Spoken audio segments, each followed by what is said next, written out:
Oh, you just lower levels later if you're clipping. Yeah, really? Tell me how that's going.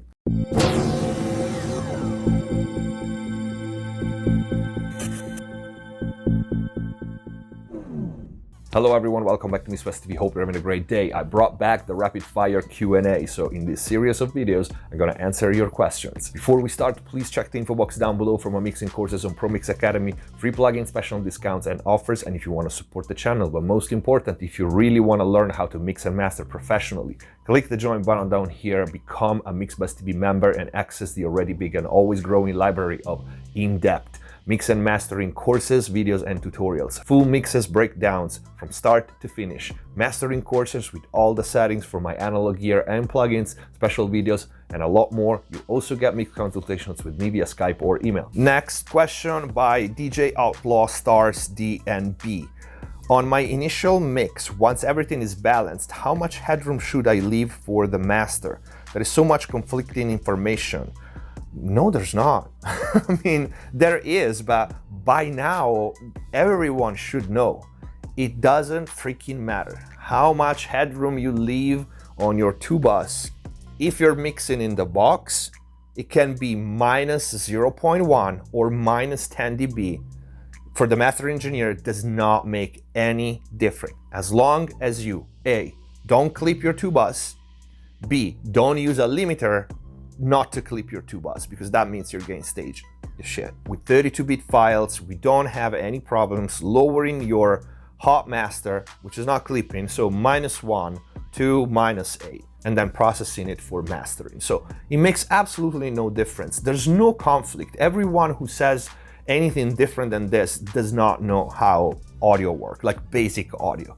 So there's no conflicting information at all. Headroom on your tubas, it really does not matter as long as you don't clip and you don't use a limiter on it. And also I want to add to this, because this is another question that comes with this one usually, is how hot your mix should be. You absolutely don't care about that, okay? My famous video on crest factor. Your peak level of your mix, it does not matter, and it doesn't help to get a loud master to mix close to 0. It does not help at all.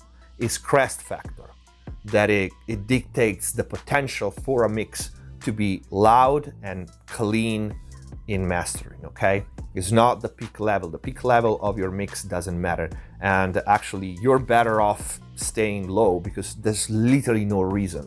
And I know a lot of people, it's weird because this is a basic thing and a lot of people miss it. They start their mix, okay?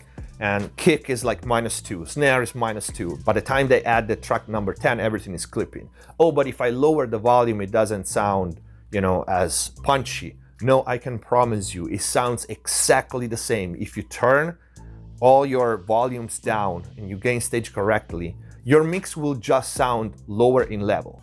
All you have to do is to turn up your monitoring knob and monitor louder. That's it, because your mix doesn't change at all.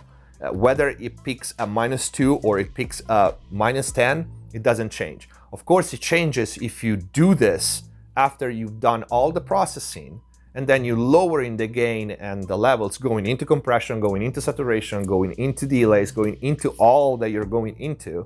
That's gonna be a mess, but that's why you do gain staging first, and then you keep those levels, you level match, processing, non-processing. That's the way mixing is done, because everything else, oh, you just lower levels later if you're clipping. Yeah, really? Tell me how that's going. Because if you do that, at that point, you change everything in your mix, and of course, it's gonna sound different. It's gonna fall apart. Okay, that's why you do gain staging first, you set your levels, you set your tubas, and then you start mixing. I hope this answered the question. Hands on my neck.